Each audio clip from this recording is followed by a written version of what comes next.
We're very happy to have our next guest join us from Australia. It is the lovely folks of yours truly. 5 p.m. here on the West Coast, and I think 10 a.m. for you guys. So good morning. Good morning. And you guys were just showing off your coffee mugs. If you could do that one more time, I want to see exactly what does a rock band use for their consumption in the morning. One Direction mugs. All right. So Lachlan, then I have to ask immediately, what are your thoughts about Zane becoming a father? No, I'm all for it. I'm a big Zane supporter. He's my favorite. He's your favorite? Yeah, he's my favorite. So you had no qualms with him leaving the band at first? No, look, I thought it was the right move for him. He was ready for that next step. Yeah. Yes. So we got Michaela, we got Teddy, we got Lachlan and Brad. So how is quarantine? I know everybody's asking about it.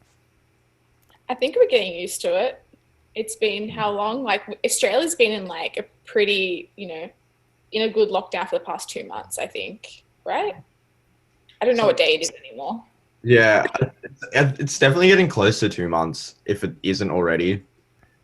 Yeah, we went into straight lockdown. Like once it started like hitting all the other countries, we were just like, okay, well, now you just don't go to work, don't go to school, nothing.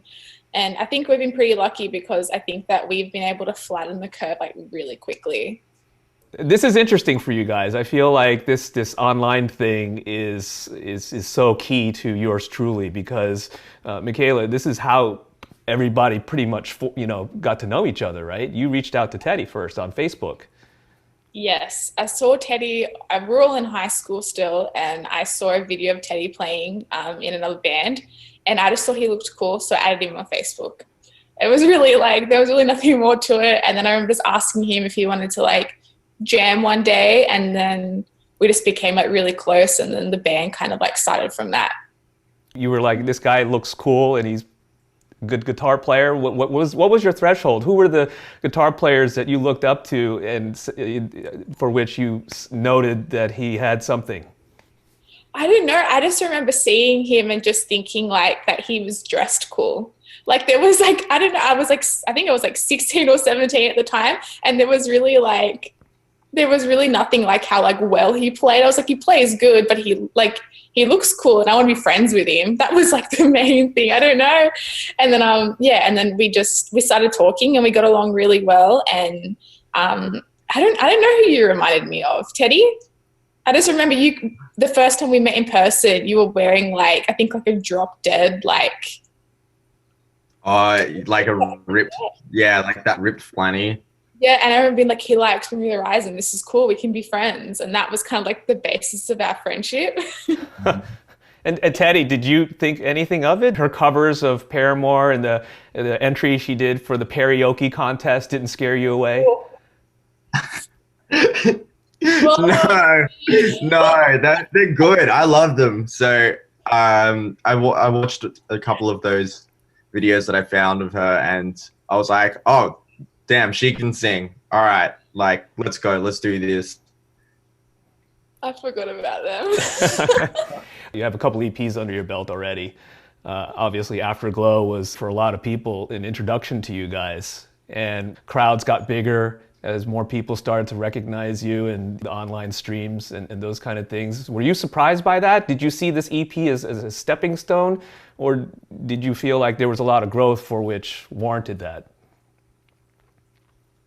I remember putting out High Hopes, which was the first thing that we had done since our first EP, and so much happened from that point onwards. And then we got to record Afterglow, and then all of a sudden we were overseas, and it was very.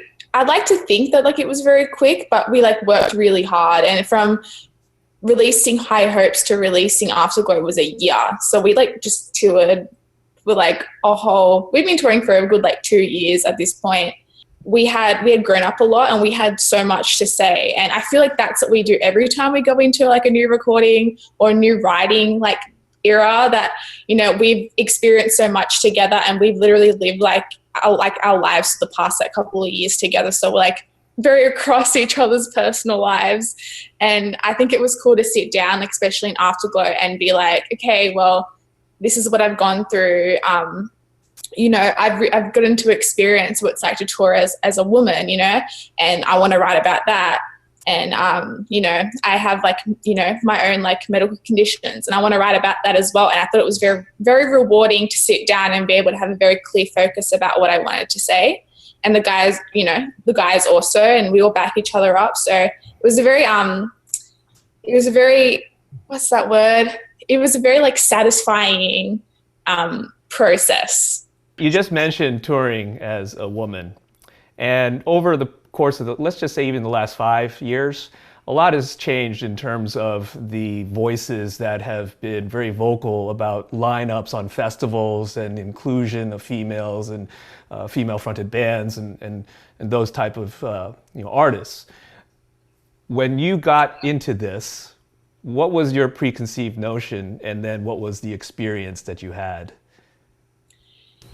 I never really noticed that there wasn't a lot of females on lineups. Like, it wasn't something that, like, you know, as a teenager, I ever looked at, like, you know, lineups and thought, oh, there's only like 3 females on this whole, you know, this whole festival. But then I guess it was something that, like, I figured out as we started playing shows and, you know, being the only girl on a tour.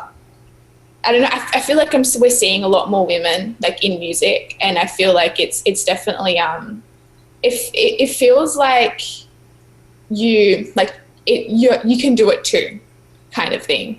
But I definitely think it's good that the conversation is open, and I'm glad that we're doing music now when it is open, because when we started a couple of years ago, I definitely didn't feel very welcome on a lot of tours, or that, like, I was just like the girl that was there, and I don't really feel like that anymore.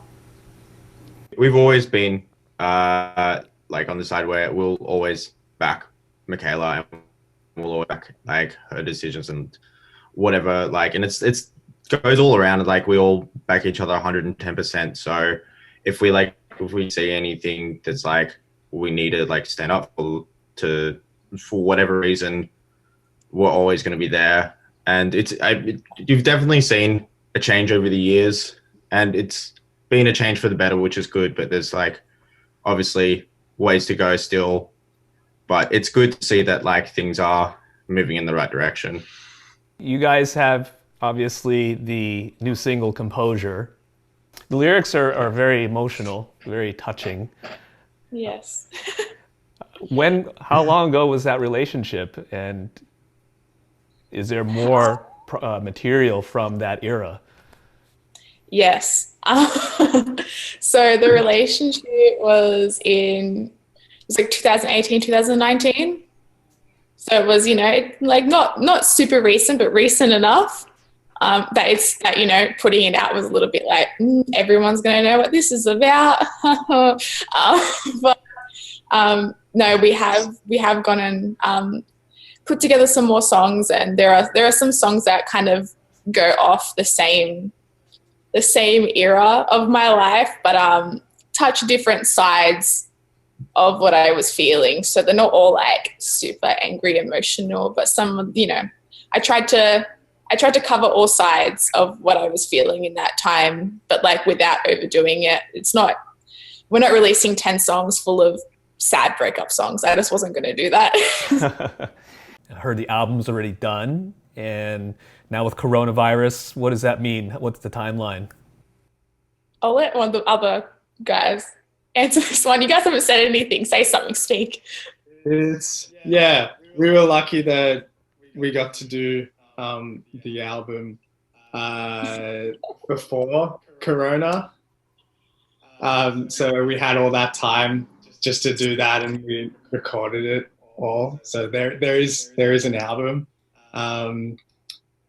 But yeah, the whole, or like you said, Corona has kind of affected like how we go about this, releasing it, more so touring it at the same time, not really knowing when we'll actually be able to perform. Right. Well, we're all on standby right now. I can't wait for this album to come out. Thanks so much for your time, and stay safe and healthy out there. Thank you so much for having Thank you us. so much.